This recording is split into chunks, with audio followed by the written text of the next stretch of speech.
এটা মুখস্থ করে নিবে, এটা বলা সুন্নাত। আরবিতে না পারলে বাংলায় বলবেন। ইমানদারের জীবনে যত কষ্ট হোক, এই কষ্টের শেষ আছে না নাই? কি বলেন? আমাদের জীবনে যত কষ্ট আসে, বিপদ আসে, এই বিপদগুলো কি কখনো শেষ হবে নাকি হবে না? একজন ইমানদারের জীবনে বিপদ তাকে কষ্ট দিতে দিতে না হলে মেরে ফেলবে, মৃত্যু পর্যন্ত যাবে। এর বাইরে কিছু হবে? এর বেশি কিছু হওয়ার রাস্তা আছে? কিন্তু আমার জীবন তো এক সময় দিতেই হবে, মৃত্যু তো এক সময় আসবেই। আমি যদি সবর করতে করতে মৃত্যুবরণ করতে পারি, আমি যদি ধৈর্য ধারণ করতে করতে মৃত্যুবরণ করতে পারি, তাহলে সেই মৃত্যু আমাকে অনন্ত অসীম কালের বিপদ থেকে রক্ষা করবে ইনশাআল্লাহ। যদি আমার 50-60 বছরের বিপদ হয়, 50-60 বছরের কষ্ট হয়, আর এর বিনিময়ে অনন্ত অসীম কালের জান্নাত বন্দোবস্ত হয়ে যায়, তাহলে এই বিপদের বিনিময়ে যে সুখ আমি পেলাম, সেটা কি লাভজনক হলো না লসের হলো? কিন্তু শয়তান আমাদেরকে এইভাবে বুঝতে দেয় না। শয়তান আমাদেরকে অস্থির করে দেয়। মনে রাখবেন, বিপদে যারা ভেঙে পড়েন, বিপদে যারা ব্যাকুল হয়ে অস্থির হয়ে হতাশ হয়ে যান, নিরাশ হয়ে যান, অনেক কপাল পোড়া আছে বলে, না আমার আর রক্ষা হবে না, আমার আর বাঁচার কোনো রাস্তা নেই। অনেকে আল্লাহর প্রতি অনাস্থা প্রকাশ করে, আল্লাহর প্রতি ভরসা হারিয়ে ফেলে। আছে না নাই এরকম? এরকম যদি হয় তাহলে বড় দুর্ভাগা ভাইয়েরা আমার। বিপদের কষ্ট করলেন আর আল্লাহর প্রতি আস্থা ভরসা ছেড়ে দিয়ে ঈমান হারা হয়ে জাহান্নামে যাওয়ার ব্যবস্থাও করলেন। প্রিয় নবী সাল্লাল্লাহু আলাইহি সাল্লাম এক লোকের মাথার পাশে অসুস্থ অবস্থায় তাকে দেখতে গিয়েছেন, তার শুশ্রূষা করতে গিয়েছেন। রোগী দেখতে যাওয়া এটা সুন্নাত। আজকাল এই সুন্নাত আমাদের মধ্যে নাই। আমাদের মধ্যে মিষ্টি মিষ্টি সুন্নাত আছে, শুধু কষ্টের সুন্নাতগুলো আমরা পালন করি না। আপনারা আশেপাশে কোনো মানুষ অসুস্থ হলে ওই ব্যক্তির বাড়িতে গিয়ে, হাসপাতালে গিয়ে তার মাথার কাছে বসে তাকে সান্ত্বনা দেওয়া, পারলে তার একটু সেবা করা, উপকার করা, তার সাথে একটু কথা বলা, এটা নবী করিম সাল্লাল্লাহু আলাইহি সাল্লামের এই রকমের সুন্নাত ছিল। মুসলমান তো মুসলমান, অমুসলমানকেও তার জানাশোনা অসুস্থ হলে তিনি তার কাছেও গিয়ে তারও খোঁজ খবর নিতেন, তাকেও সেবা দিতেন এবং তারও শুশ্রূষা করতেন। আমরা সেই রাসূলের উম্মত। আজ কোন হিন্দু আমাদের আশেপাশে যদি অসুস্থ হয়, সে যদি রোগে আক্রান্ত হয়, আমরা একজন মানুষ গিয়ে মজলিসে আছেন যে সে আমার আশেপাশের কোন হিন্দু বাড়িতে অসুস্থ হিন্দুকে আমি দেখতে গিয়েছি যে একজন মানুষ তিনি কষ্ট পাচ্ছেন, একটু সান্ত্বনা দিতে গেলাম বা তার সেবা করতে গেলাম, এরকম কোন লোক আছেন? নাই। অথচ আমার রাসূল সাল্লাল্লাহু আলাইহি ওয়াসাল্লাম অমুসলিমরা পর্যন্ত অসুস্থ হলে তাদেরকে দেখতে যেতেন। তো যাই হোক, একবার এক অমুসলিমকে তিনি দেখতে গেলেন, যে মাথার কাছে গিয়ে তাকে বললেন, লা বা'সা তাহুরুন ইনশাআল্লাহ, তোমার চিন্তার কোনো কারণ নাই, আল্লাহ ভরসা, আল্লাহ ভরসা, তুমি সুস্থ হয়ে যাবা। কোন মানুষ যখন অসুস্থ হয়, আপনি যখন তাকে দেখতে যাবেন, তখন সুন্নাত হলো কি করা? তাকে এই সান্ত্বনা দেওয়া, লা বা'সা তাহুরুন ইনশাআল্লাহ। এটা মুখস্থ করে নিবেন, এটা বলা সুন্নাত। আরবিতে না পারলে বাংলায় বলবেন। ভয়ের কোনো কারণ নাই, ইনশাআল্লাহ তুমি সুস্থ হয়ে যাবে, এটা বলা কি? সুন্নাত।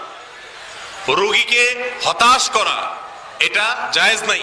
রোগীকে সান্ত্বনা দিতে হয়, ভরসা দিতে হয়, সাহস দিতে হয়। নবী সাল্লাল্লাহু আলাইহি ওয়াসাল্লাম এটা করলেন। যেই কপাল পোড়াকে তিনি এই কথা বললেন, অসুস্থ রোগী, সে কপাল পোড়া বলল, না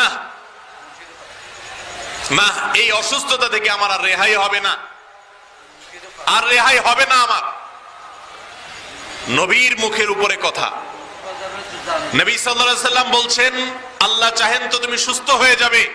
সে বলছে, না, সুস্থ হব না। নবীর কথার উপর কথা বলেছে, সেজন্য আল্লাহ রাব্বুল আলামিন তাকে একটু পরেই ওয়াফাত দিয়ে দিয়েছে, সে মারা গেছে। আল্লাহ রাসূল সাল্লাল্লাহু আলাইহি সাল্লামের শান এবং মর্যাদা আল্লাহর কাছে এত বেশি যে আল্লাহ রাসূল সাল্লাল্লাহু আলাইহি সাল্লামের মুখের উপর কেউ বেয়াদবি করলে আল্লাহ রাব্বুল আলামিন তার শাস্তি দুনিয়াতে নিশ্চিত করেন, আখিরাতেরটা তো আছেই। স্বয়ং আল্লাহকে গালি দিলে আল্লাহ রাব্বুল আলামিন এত বেশি তড়িৎ গতিতে তার শাস্তি দেন না, যতটা আল্লাহ রাব্বুল আলামিন তার রাসূল সাল্লাল্লাহু আলাইহি সাল্লামের শান বেয়াদবি করলে দেন। এই জন্য রাসূল সাল্লাল্লাহু আলাইহি সাল্লামের সুন্নাতকে অনুকরণ করা, অনুসরণ করা, তার আদর্শকে মেনে চলার চেষ্টা আমাদের করতে হবে। আজকের এই মাহফিল থেকে আসলে একটু ওয়াদা করি, আমরা আমাদের আশেপাশে চেনা অচেনা, জানা অজানা, যার সাথে আমার দোস্তি আছে, আত্মীয়তা আছে, যার সাথে নাই, সব ধরনের মানুষ যখনই শুনবো কেউ অসুস্থ হয়েছে, আমার পাশের মেসে থাকে, পাশের বাড়িতে থাকে, পাশের ফ্ল্যাটে থাকে, পাশের গ্রামের মানুষ অসুস্থ হয়েছে, আমার সাথে তার বিশেষ কোনো রিলেশন বা সম্পর্ক নেই, কিন্তু আমার নবীজির সুন্নত হলো অসুস্থ হলে সেবা দিতে যাওয়া। তিনি বলেছেন মুসলমানের এক মুসলমান অন্য মুসলমানের প্রতি কিছু অধিকার আছে, এর ভিতরে একটা হলো অসুস্থ হলে তাকে দেখতে যাওয়া। এই আমলটাকে জিন্দা করব, যেটা সমাজ থেকে হারিয়ে গেছে। অসুস্থ হলে রোগীকে দেখতে যাব, রোগীর কাছে গিয়ে তাকে অভয় দেব, সান্ত্বনা দেব, কোনো পয়সা খরচ করতে না পারলেও এই কাজটি করলে আপনি একটা মুর্দা সুন্নতকে জিন্দা করলেন। ইনশাআল্লাহ করবেন তো ইনশাআল্লাহ? আল্লাহ তাআলা আমাদেরকে তৌফিক দান করুন। মুহতারাম হাজরিন, রাসূল করিম সাল্লাল্লাহু আলাইহি ওয়াসাল্লাম আমাদেরকে অভয় দিয়েছেন, সাহস দিয়েছেন। যখন বিপদ আসলে কেউ ভেঙে পড়ে, অনেক মুরব্বীদেরকে দেখবেন বিপদ আসলে এমন কথা বলে যে ঈমান চলে যায়। হয়তো নিজের আদরের ছেলেটা মারা গেছে, অনেকে বলে যে আজরাইল আর কাউকে দেখলো না, আমার ছেলেটা নিয়ে শুধু দেখছে, এরকম বলে না অনেকে। ভাইরা আমার, আল্লাহ রাব্বুল আলামিন বলেছেন ওয়ালা ইয়াইআস মির রাউহিল্লাহ ইল্লাল কওমুল কাফিরুন। আল্লাহর রহমত থেকে যদি কেউ নিরাশ হয়ে যায় যে না আর হবে না,